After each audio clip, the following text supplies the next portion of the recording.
strengthen partnerships at the county level of government, and also to provide an opportunity to members and staff of county assemblies to learn and share best practices with senators and parliamentary officers.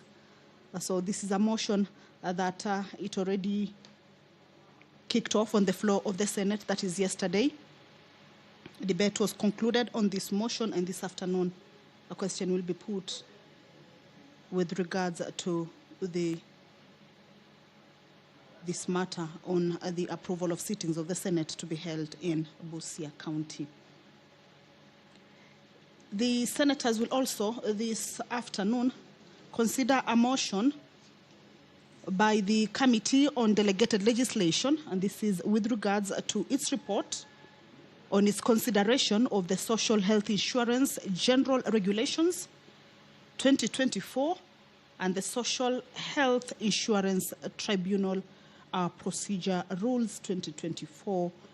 This is a motion that will be moved by the Chairperson Select Committee on Delegated Legislation, that is Honorable Senator Mwenda Gataya Mofaya. That is the Speaker of the Senate, Amason Jeffa Kingi. Allow me to hand you over to this live broadcast. Tuombe. Ewe Mwenyezi Mungu, tukusihi ututazame kwa neema nyingi na baraka sisi watumishi wako ambao umeridhika kutuita kwa nyadhifa za uongozi katika jamhuri yetu. Tukuomba utuajalie tuyatende na kufikiria mambo yote atakayofikishwa mbele yetu kwa njia ya haki na uaminifu, ili kustawisha amani, ufanisi na heri ya nchi yetu na wale ambao haja zao umezikabidhi mikononi mwetu. Amen.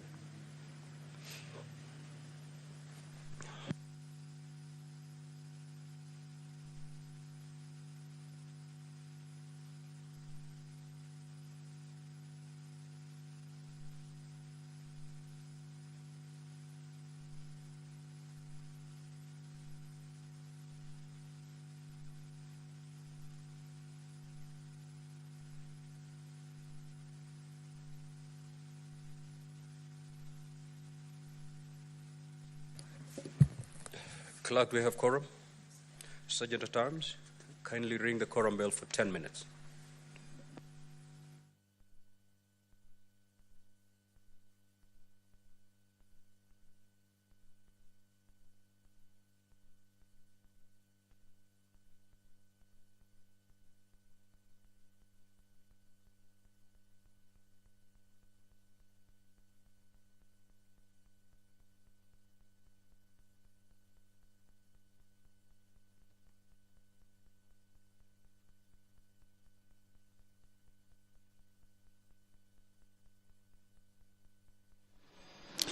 The House has not quorated as provided for in the House Standing Order number 39 that at the commencement of the sitting, the quorum for the Senate shall be 15 members inside the chambers. And as you can see on your screen, it clearly indicates that there are not enough, or there are not enough members to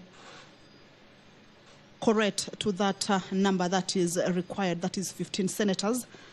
So the Standing Order number 40 indicates that if there is no quorum, then the bell, once the prayer has been said and the chair taken, then the Speaker shall direct that the bell be rung for 10 minutes. This is the quorum bell, of course, to give room to the members who may be within the precincts of Parliament to make their way into the chambers, and that is what we shall be seeing until the quorum is achieved. As you can see, those are members making their way inside the chambers. So once the House attains the required number, then I will, without further delay, hand you over to the proceedings of the Senate this afternoon. The motion on the report of the Select Committee on Delegated Legislation on its consideration of the Social Health Insurance General Regulations 2024 and the Social Health Insurance Tribunal Procedure Rules 2024 is one of the business that is set to be transacted for the Senate to adopt the report of the Select Committee on Delegated Legislation, which has resolved to annul the two proposed laws. One is the Social Health Insurance General Regulations 2024, legal notice number 49 of 2024, as well as the Social Health Insurance Tribunal Procedure Rules 2024, legal notice number 48 of 2024. Now, these are two pieces of proposed laws that were forwarded to the Senate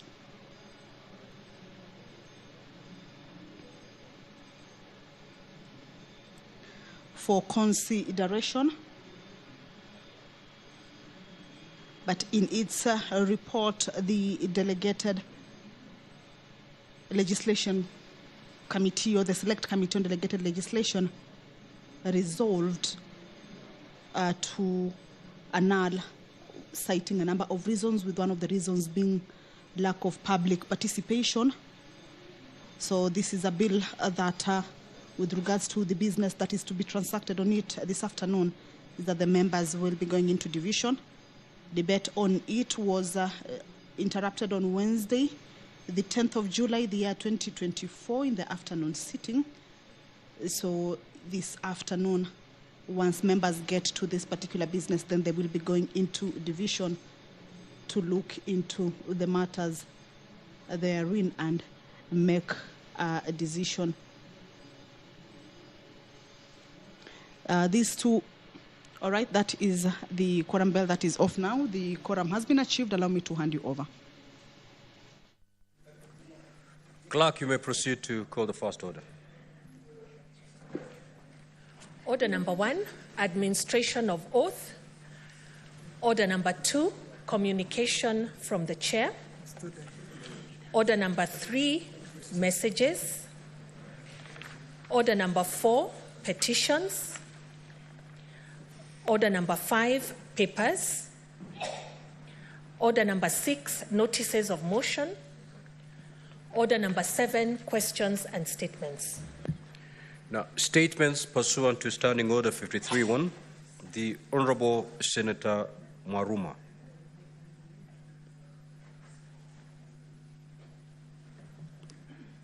That statement is dropped. Statement pursuant to Standing Order 57-1, the Senate Majority Leader.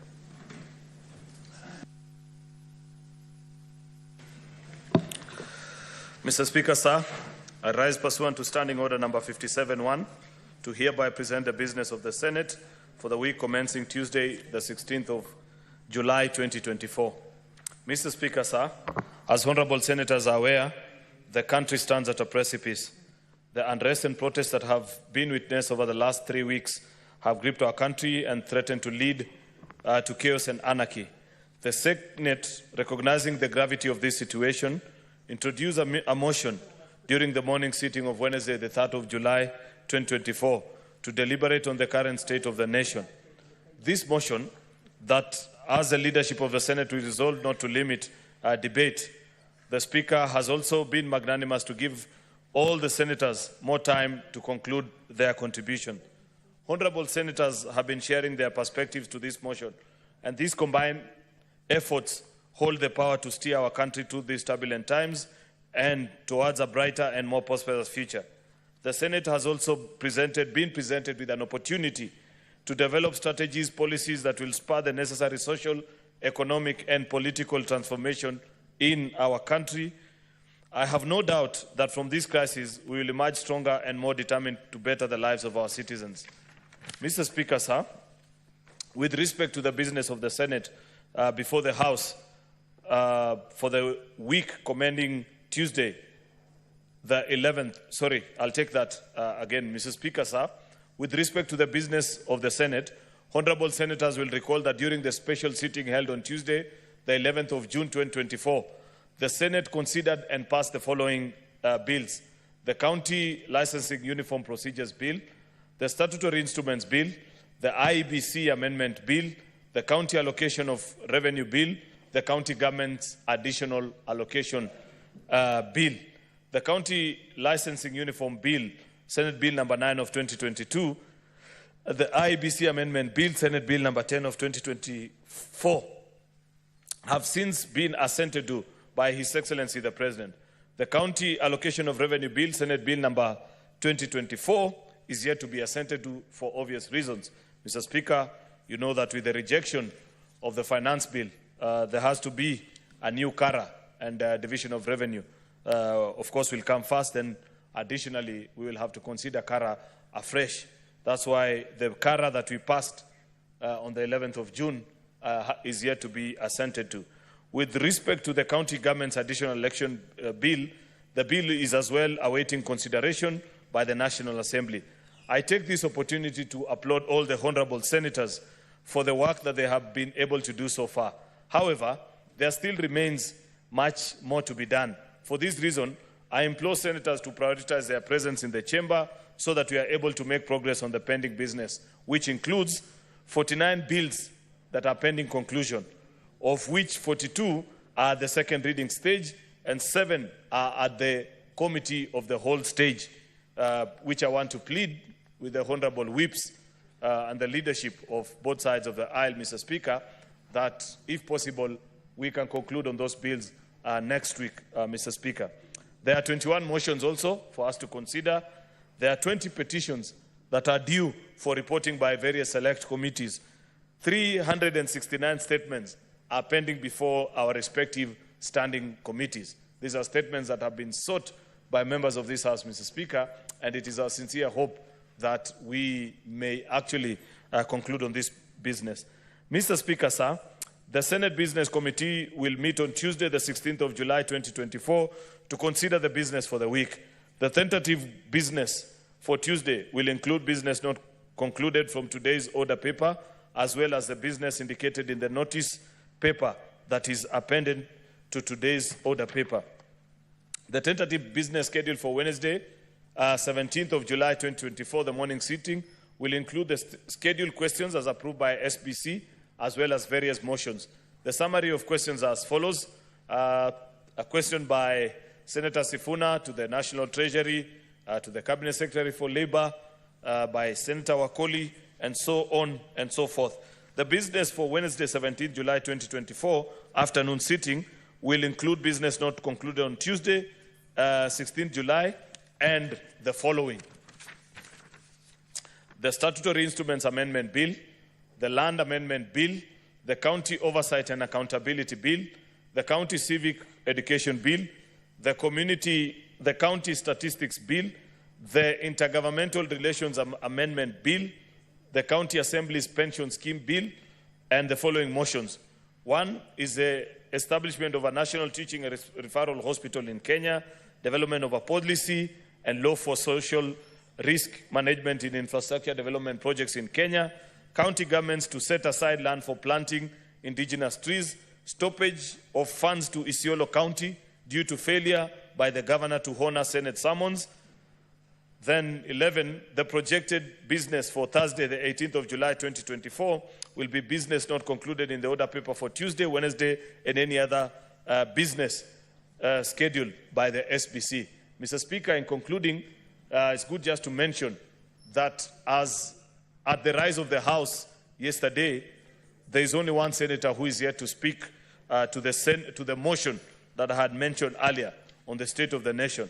And that was by design, Mr. Speaker, because as a leadership, we had agreed that once all the members have spoken, our members of staff have been taking into consideration the various ideas and proposals that have been brought forward as ways of moving the country forward and healing the nation and bridging the divide by all the senators that have spoken to this motion, Mr. Speaker, and ensuring, Mr. Speaker, that eventually we have concrete ideas. It is our intention, Mr. Speaker, that we are going to invite various institutions and constitutional commissions, Mr. Speaker, to come and engage this House based on the proposals that have come from the various members of this House, Mr. Speaker. However, I don't intend to dwell much into it because we are yet to retreat as a leadership of the House, where we will come up with far-reaching recommendations by Tuesday next week, Mr. Speaker. Then at that point, we will allow the gentleman that is yet to speak, the Senator for Laikipia, to move the motion in the amended form, and we rise and vote on it, then move forward with the proposals that have been made. I thank honorable senators for abiding by the request that we made at that particular time to allow each senator the opportunity to speak to this motion. I appreciate. I thank you, Mr. Speaker, and hereby lay the statement on the table of the Senate. Thank you. Senator Boni, you know you cannot rise on a point of order. Proceed. Yes, Mr. Speaker, I thank the leader of the majority for the communication. Whereas I have the latitude to seek clarification from him through other means, but because he's made what concerns me in public is fair that I seek that clarification. He has said, Mr. Speaker, that the Kara bill has not been assented to and that we will have to redo it. Mr. Speaker, could you confirm whether the President has sent such a memorandum? And if he has not, in our understanding, what would necessitate Kara to be returned if Dora has been assented to? Because Kara flows from Dora. So if Dora is an act, how then can Kara be invalidated, Mr. Speaker? Mr. Speaker, I say this because we are very conscious of the fact that our counties are constrained and the money that we were able to give the counties in the Dora bill, many of the delegations believe it should remain there, Mr. Speaker. Could you clarify? Majority Leader.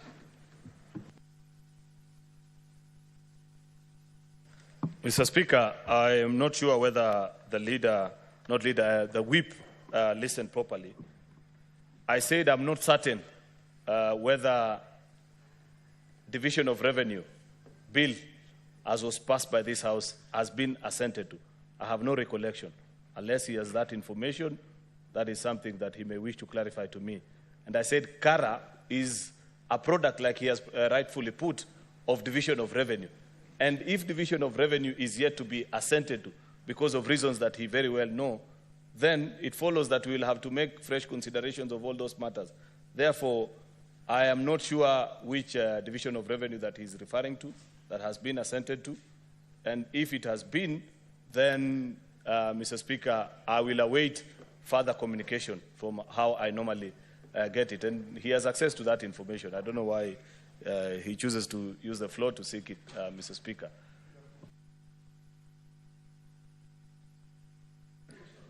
Senator Sifuna. Chair, I personally find no fault in the manner in which Senator Khalwale has chosen to address this matter, because it is not a matter that is just between him and the Leader of Majority. If I understand well, Honourable Speaker, there is a way in which the Executive communicates with this House on their treatment of any bills that have been passed by this House. So the authority to tell us with certainty whether the bills that we've passed here have been assented to or have been brought back with memoranda from the President should be the Chair, the Speaker of the House. So that clarification should come to all of us via communication from your Chair, if in fact the Executive has treated those two bills in the manner in which we are hearing them. Because this is just now a conversation in the House, but an official communication should come through you on how the Executive has dealt with those two bills. I thank you, Honourable Chair. So let's await the formal communication. Before we proceed to the next order, Senator Boni, the matter will be communicated formally and officially. Let us not extend it beyond that. Proceed. Mr. Speaker, we all stood there and we swore to uphold and defend the Constitution and therefore the rule of law. Mr. Speaker, I don't have to remind any colleague here. It is clear how a bill becomes law. So if after 14 days, no communication came from you that the DORA bill had not been assented to, automatically it stands assented to. And this is why I need this clarification, Mr. Speaker. So, Senator Boni, I think I've indicated that a formal communication in that regard shall be made.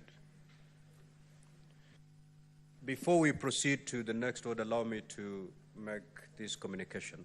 Senator Mogeni and Senator Kavindo, kindly take your seats.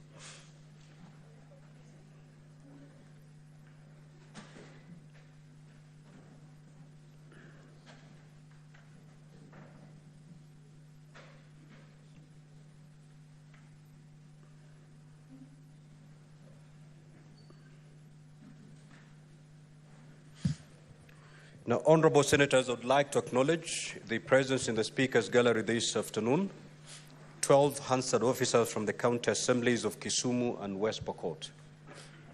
The officers are undertaking a capacity building program on information technology in the production of parliamentary Hansard at the Center for Parliamentary Studies. Honorable senators, on behalf of the Senate and my own behalf, I extend a warm welcome and wish them a fruitful visit. I thought I saw the senator for Kisumu in the House. In his absence, I will allow the senator for Migori to extend a word of welcome. This is hard one.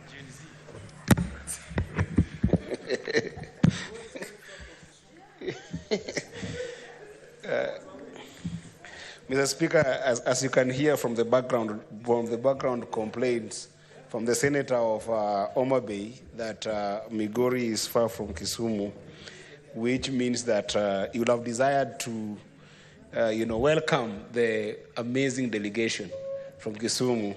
It's only that even though Homa Bay is far from Kisumu, is closer to Kisumu, it seems that Homa Bay is very far from Parliament. The senator from Homa Bay was a bit late, but that is that is fine. We are very happy that you are here with us. This is the upper house by virtue and valor of Parliament, and you've seen as much as possible how this house has risen to the occasion of the challenges that we are facing as a nation, to the extent that some sobriety is coming back to our country as a function of this house. There's a lot to learn from this house. I want to wish you well in your stay here. And in the normal tradition of this house, when you come like this, there is a formal welcome, and then there is an informal welcome, in which I'll invite the senator of Kisumu, as well as the senator of Homa Bay. And because Kericho is also very close to Kisumu, I'll invite the senator for Kericho to do a better informal welcome, where the great senator of Homa Bay will show the best of his generosity. I thank you and welcome you. Thank you so much. Next order. Order number 8, motion, the current state of the nation. We are deferring that particular motion. Yes, Senator Sifuna. Honorable Chair, there was one senator who had not spoken, if I heard the majority leader. I don't know what is the plan for that one senator who has not spoken.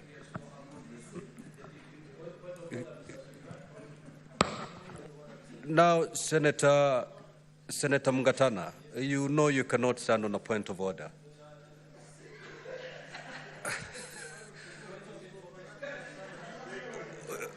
You want to inform the chair? Just proceed with the clarification. You may proceed, Senator Mungatana. Mr. Speaker, I cannot inform the chair because it is full of wisdom. However, Mr. Speaker, I wanted to correct the point that only one senator had not spoken. Mr. Speaker, I was away on Pan-African Parliament duty where we were able to represent our nation, and Professor Kamar also was with me together with the others. So, Mr. Speaker, if it would please you, we would want to say one or two things in very short time, myself and Professor Kamar, Mr. Speaker. Very well. In that regard, therefore, I will allow the three honorable senators to make the intervention on this motion. Thereafter, the motion will stand deferred. Thank you, Mr. Speaker. Mr. Speaker, I watched with a lot of pride at the way the House was conducting this motion a few days ago when we were representing our country in the Pan-African Parliament. Mr. Speaker, a lot of people were worried that something will go wrong in the country, but we were at pains to explain to the continent of Africa and the members of Parliament, 5 from each country, that our country will be able to overcome the challenge. And Mr. Speaker, at the end of it, the democratic credentials of Kenya across Africa has risen high because of these very actions that took place while we are away. Mr. Speaker, my contribution is only one, and I didn't want to repeat what a lot of honorable members have spoken onto. But Mr. Speaker, many, many years ago, at the birth of this nation, it was very painful. People lost lives. The country was unstable. But it was at that time that people were fighting for the first liberation of this country so that the Kenyan people will be free. And that was the first generation of liberation for our country. Mr. Speaker, many years later, our people also sacrificed a lot to fight for the first generation rights. And Mr. Speaker, these were things like expanding the democratic space, ending detention without trial, expanding the rights, personal rights and freedoms, which at the end of it, Mr. Speaker, culminated in the obtaining of a new constitution. That was the second liberation. So, Mr. Speaker, it was again, this time round, other people, another generation, which was fighting its own liberation, which to me, Mr. Speaker, is the third liberation for this country. And Mr. Speaker, I know some things didn't go very right because a lot of property was destroyed, lives were lost, but we shouldn't lose the fact that there is a point that is being raised by this generation, and which is this point, Mr. Speaker. In the first liberation, people never asked what is happening in the treasury. In the first liberation, Mr. Speaker, the focus was we need independence. In the second liberation, again, people never asked what is happening in the treasury. The question was, we want our human rights back. We want our right to associate, our right to freedom of expression. They never asked the question, what is happening in the treasury? In this liberation that was led by our young people, our own children, Mr. Speaker, the question is being asked, what is happening at the treasury? And although many things went wrong, we need not to lose the focus that the question is, what is happening in the treasury? Mr. Speaker, this question, we must really not lose focus on it. Our children are asking, why are we collecting taxes? Why is the Auditor General saying that in the period between 2021 up to now, we have borrowed 1.1 trillion, there are no projects? The question is being asked, where are the roads? The question is being asked, how is this process of making budget that is continuously loading on us and the results we are not seeing?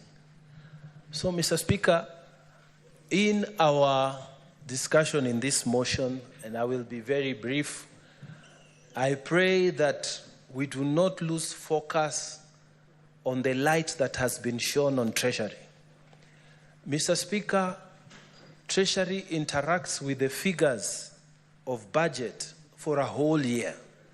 As this budget cycle is ending, the new budget cycle starts. Treasury is the one that brings these proposals. Mr. Speaker, I remember very well that the first proposal was that the budget in Kenya had gone to 4.2 trillion. And Mr. Speaker, they were then asked, we cannot raise this money because KRA was projecting 3.4 trillion from ordinary revenues. So they were told, go and cut. They came back with 3.9 trillion. Still, Mr. Speaker, $500 million or 0.5 trillion was still in deficit. And therefore the Finance Act, the finance bill that became controversial was brought to try and bolster those revenues. But Mr. Speaker, looking at the proposed tax cuts, the proposed reduction in government expenditures, it seems, Mr. Speaker, in that treasury, Mr. Speaker, it needs a lot of changes. There's need to be a new thinking in that treasury, Mr. Speaker. The people who are working there, they look at this budget as something they do every day. It's a normal thing. They don't really care, Mr. Speaker, about the issues of the people. And I know the public anger went to our colleagues in the National Assembly. But Mr. Speaker, how long do they interact with those figures? The real issue is with Treasury.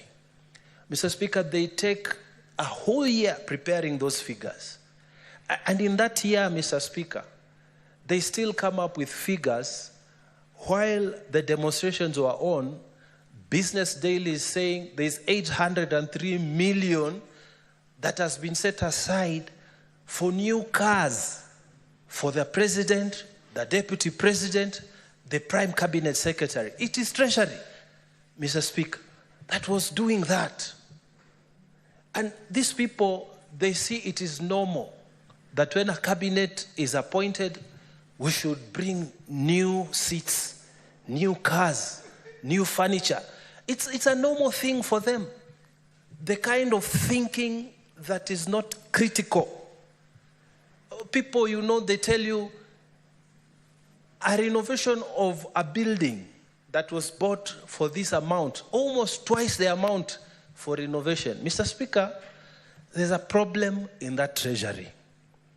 And they have convinced the people of Kenya that it is not their problem, it is the problem of the National Assembly who are supposed to pass those figures. And yet those figures, they interact with them for a very short while. Mr. Speaker, there is a problem in that treasury. And if this revolution or these demonstrations or these questions that are being asked are not focused on changes in that treasury, Mr. Speaker, the youth will not have had their answers. Mr. Speaker, that treasury, there are people who have stayed there all their lives. From the time they were employed, the promotions they got, they have never moved until they are now very senior people. The way they made the budgets in 1980 is the way they want to do the same way they want to do it in 2024. That they will still buy a lot of food for entertainment, flowers, while outside here, they would be, you know, ignoring the issues that go to the core of the people. So, Mr. Speaker, I believe that there is a need to look at that treasury, Mr. Speaker. And if the president is going to listen to what the Senate is saying, one of the things he should pick is that we need to bring fresh thinking into that treasury. We need to sack people in that treasury, particularly the senior people in that treasury. We need to bring people in their 30s, in their 40s, who have probably served in their private sector. People who are coming out to think differently, people who will process these figures that are brought to members of parliament rather late on time. people who will be given that authority to do what needs to be done to this country. Mr. Speaker, we have a central bank, again, that thinks the same way it was thinking years ago. The same stuff, they were there years ago. Young people are not getting opportunities in those areas, Mr. Speaker. Just like Treasury, young people are not there. If you go there, Mr. Speaker, the senior people, all of them are people who have climbed over the years. There's no fresh thinking. There are no new ideas. And I'm telling you, I can guarantee you, Mr. Speaker, that next year they will be buying new cars again. There will be a budget for flowers. There will be a budget for, somebody here was saying, fuel cards of hundreds of thousands. Mr. Speaker, as we look introspectively, I think we need to sweep the house called Treasury. We need to drain that swamp, Mr. Speaker. We need to bring new people into that Treasury, Mr. Speaker. In the finance department, we need new ideas. We need a fresh thinking about that Treasury, Mr. Speaker.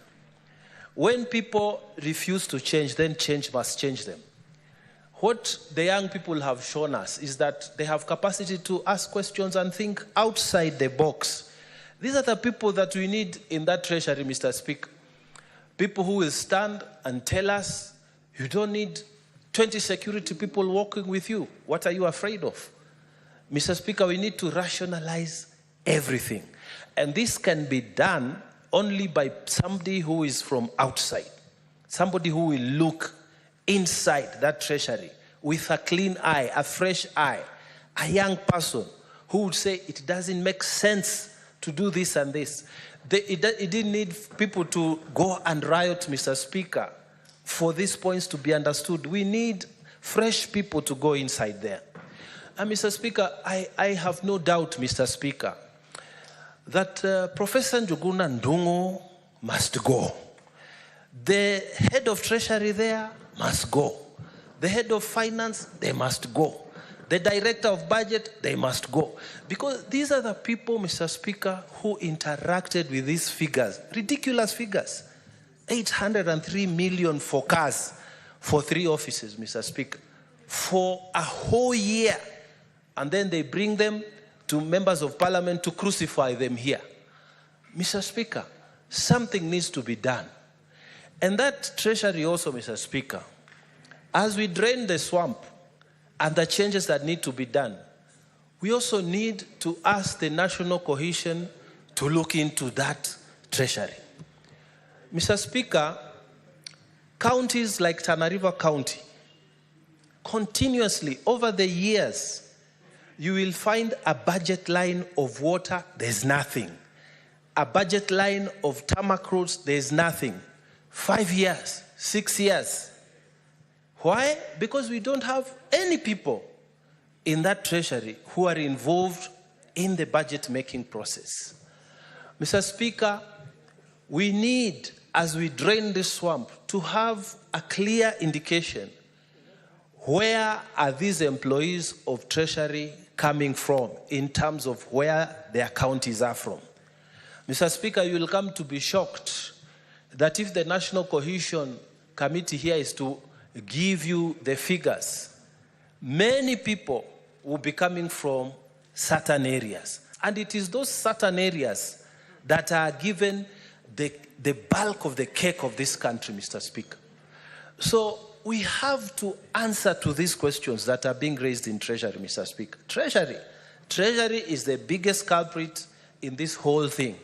Treasury is the one that was going to burn this country because they are bringing wrong figures, putting wrong priorities, and telling us, go and borrow, go and borrow, go and borrow, and telling us there's no other way.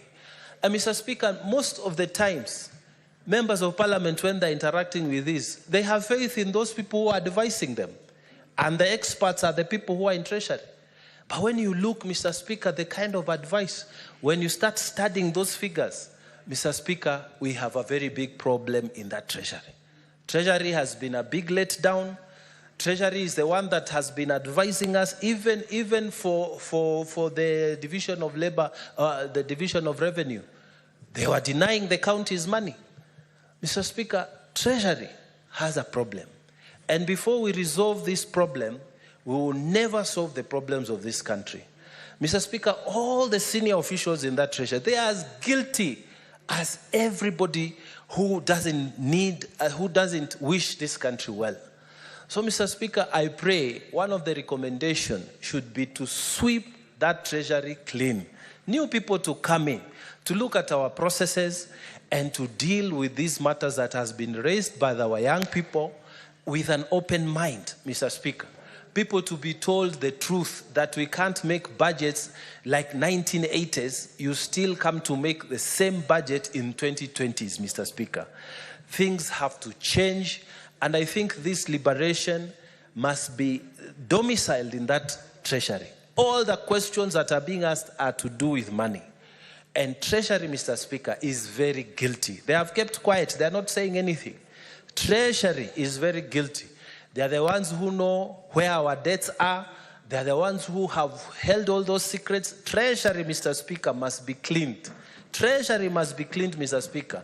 And even if we do all these changes, we change ministers, we change whoever, we appoint committees, multi-sectoral, what if Treasury is not changed, Mr. Speaker? They will still come back with the same advice to the president next year, and this problem will not go away. So I laud the young people for fixing their eye and focusing on the questions of money to define the third liberation. My appeal is that they shouldn't go to the extent of being blamed again because of destruction of property and killing, and the killings that come with the resistance and everything. What should happen is let them focus the questions they have risen about Treasury, Mr. Speaker. Treasury. The changes must, from central bank, I know they have security of tenure, but we make these laws, we can make them again. The governor, his deputy, the deputy directors, all the central bank, it needs to be drained. The CS Treasury, the deputies, and everybody, they all need to go, Mr. Speaker. We need new people who are dealing with things with new eyes. If we don't fix the Treasury, Mr. Speaker, this third liberation will have failed. And we will have let down our people, our young people who are in our houses, because all of them are asking the same question. Treasury. What can we do to clean this treasury? And Mr. Speaker, we need a fresh start. And I would be one of those people who would be so happy to see changes happening in that treasury, Mr. Speaker. You can't have people staying in the same ministry 20 years. What do we expect? They will bring us the same budget they were doing in 1990. The same thinking they were having in 1980. It's the same thing they will come to tell us, and they will come there with figures, and you don't know. You cannot look at a 40-page document within 1 week and make very good suggestions. You'll be told, that road of yours is there, that bridge is there, so support this document. And that's what people do. Unfortunately, Mr. Speaker, they take the blame, while Treasury, Mr. Speaker, are the ones who know what is happening. Mr. Speaker, we need to focus and I hope the people will make suggestions, and this Senate, as we summarize what we are presenting as our thinking, the question of Treasury, Mr. Speaker, will be central, because these are the people who have been letting us down, Mr. Speaker. Treasury, we need to drain the swamp at the Treasury. This is the whole issue about the demonstrations, about the questions our young people are asking. Mr. Speaker, I support that motion. Thank you. Senator Professor Kamar. Thank you, Mr. Speaker, for the opportunity to add my voice to this motion, and to thank you and the leader of majority and leader of minority for allowing time for us to ventilate on what is going on in our country. Mr. Speaker, I was in South Africa with the Senator Mungatana, but we were not able to rest without watching you in this Senate. So we kept going back to the records in the evening to make sure that we are with you. And I want to thank senators because I felt extremely proud to be a senator in this time because of the contributions from these members of the Senate. I really felt happy that at least we are holding the bull by the horns, as they call it, and this Senate has made all of us proud by the contributions that they have made. Mr. Speaker, I will not therefore repeat some of the things that have been done. I will just capture a few areas. I'm a member of the Education Committee, and I will touch something on the education, the issues that were highlighted by our youth. But before I say that, Mr. Speaker, I want to condole with the families that lost their loved ones in this demonstration, and pray that God gives them peace and comfort at this very difficult time. Our youth, Mr. Speaker, questioned our taxation vis-a-vis our application of the taxes that we have. And they actually made us think. As I listened to the senators, I said, it looks like it had to take the Gen Zs for us to actually think about how we apply our taxation. And I think this was really timely, and it is time that we actually discuss ourselves and question ourselves about even how we spend within Parliament itself. I will touch on the education sector, Mr. Speaker.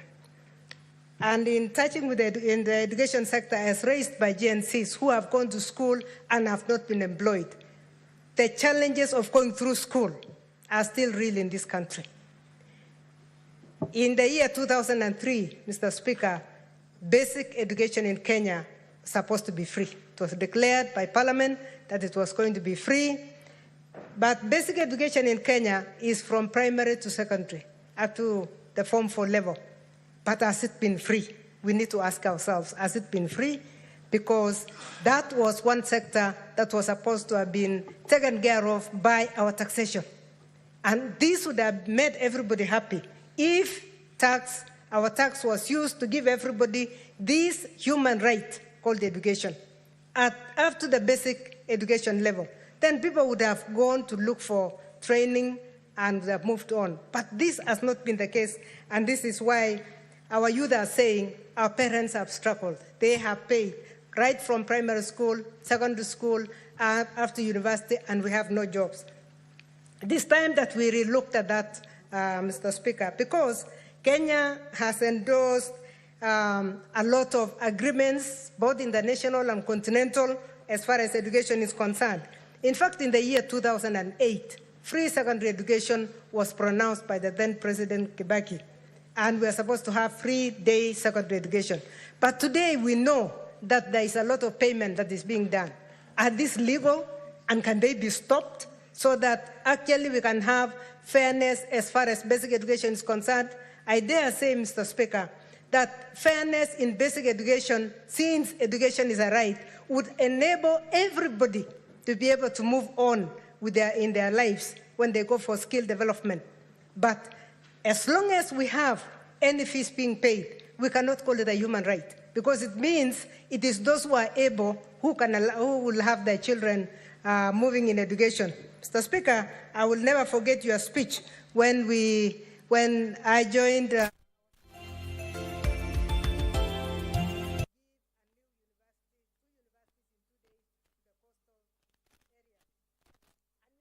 this kind of discrimination.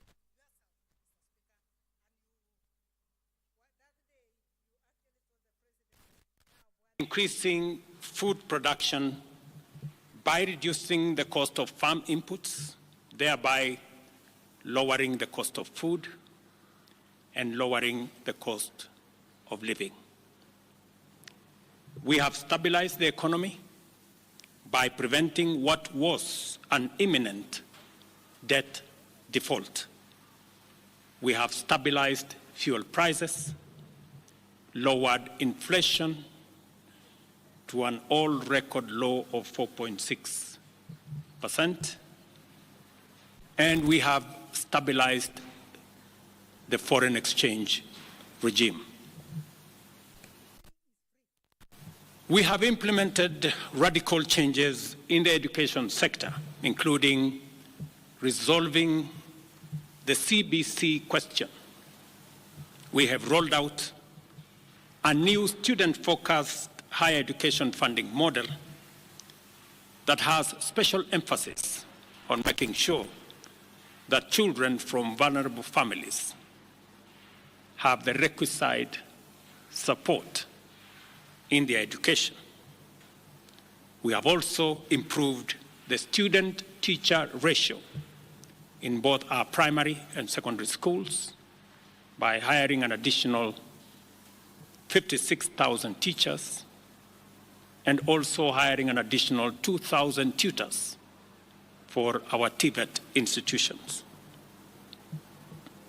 We have equally resolved bottlenecks in cash transfer program to vulnerable Kenyans, including orphans, people living with disability, and the elderly. We have not only brought on board more beneficiaries, but in keeping with the promise that we made, it is now not the case, as it was in the past, that these vulnerable Kenyans have to wait for months. Now their stipends are paid as salaries of public servants are being paid. We did roll out the Hustler Fund that today it's 2 million Kenyans.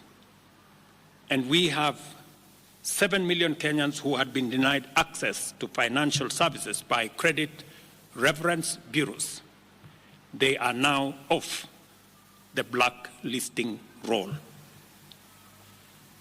Our affordable housing program has now more than 100,000 housing units under construction. The first cohort I will be launching in a couple of months to new homeowners. And we have 160,000 young people across Kenya that are employed under this program. To expand manufacturing, value addition, and agro-processing as a key contributor to job creation, 18 county aggregation and industrial parks and 6 new special economic zones are under construction across Kenya. And at the same time, we have 200 fresh produce markets that are at various stages of construction to support our farmers with access to markets for their produce, in keeping with the commitment we made to our mama mbogas. To accelerate manufacturing, last year we imposed levies on importation of clinker that can be manufactured in Kenya. We made a saving of Kenya shillings 20 billion in foreign exchange as imports of clinker dropped to almost zero. We also imposed levies on imported steel billets. And today, we have 11 steel factories that 6 years ago were closed. They have started operation, hiring 16,000 Kenyans. And last year alone, we saved 120 billion shillings in foreign exchange as a result of this intervention. Our digital transformation agenda is also on course with 17,000 government services online, while we have 274 digital hubs across Kenya with 152,000 students and digital workers in our TVETs and also in digital hubs in different parts, up and running and giving young people an income. Our universal health coverage plan has already onboarded 107 community health promoters and the process of registration for our social health insurance fund is ongoing, and for those on its way to launch on the new date of 1st of October 2024, that will make it possible for every Kenyan to have a health insurance, and for those suffering from critical illnesses to have access to the critical illness fund, making it possible for every Kenyan to have access to treatment without the burden of having to fund it. On the measures I announced last week, barring state and public officers from engaging in harambes, I want to inform the country that the public fundraising appeals bill is now ready for publication tomorrow. However, even with the progress we have made, I am acutely aware that the people of Kenya have very high expectations of me. And they believe that this administration can undertake the most extensive transformation in our nation's history. Recent events that necessitated the withdrawal of the finance bill, which will require a review and reorganization of our budget and fiscal management, have brought us to an inflection point. Upon reflection, listening keenly to what the people of Kenya have said, and after a holistic appraisal of the performance of my cabinet and its achievements and challenges, I have today, in line with the powers given to me by Article 1521 and 1525B of the Constitution and Sections 12 of the Office of the Attorney General's Act, decided to dismiss with immediate effect all the Cabinet Secretaries and Attorney General of the Republic of Kenya, of the Cabinet of Kenya, except the Prime Cabinet Secretary and Cabinet Secretary for Cabinet Secretary for Foreign Affairs and Diaspora Affairs. And of course, the Office of the Deputy President is not affected in any way. I will immediately engage in extensive consultations across different sectors and political formations and other Kenyans,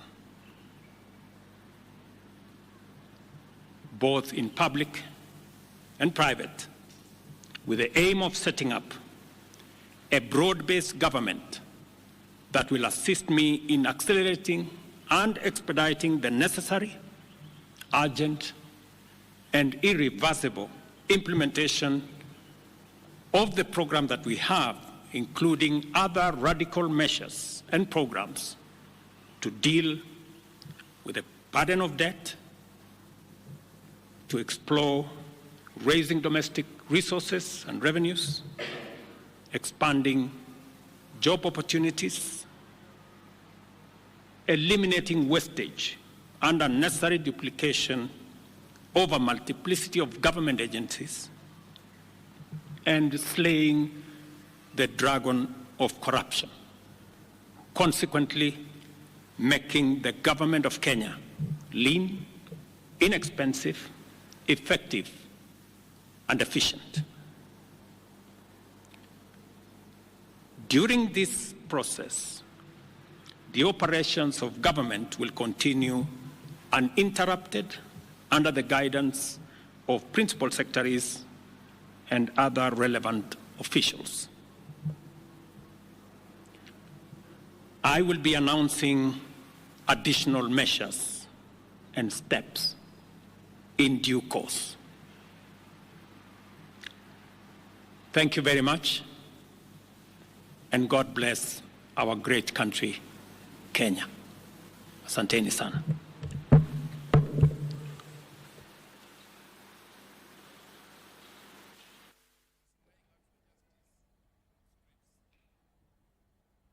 Well, if you're just joining us, that is breaking news all the way from State House Nairobi, where the president has just stated that he has dismissed all his cabinet secretaries and the office of the Attorney General until they can make a decisive decision in the coming days, except the office of the Prime Cabinet Secretary, who is led by Musalia Mudavadi, who also acts as the Diaspora Cabinet Secretary.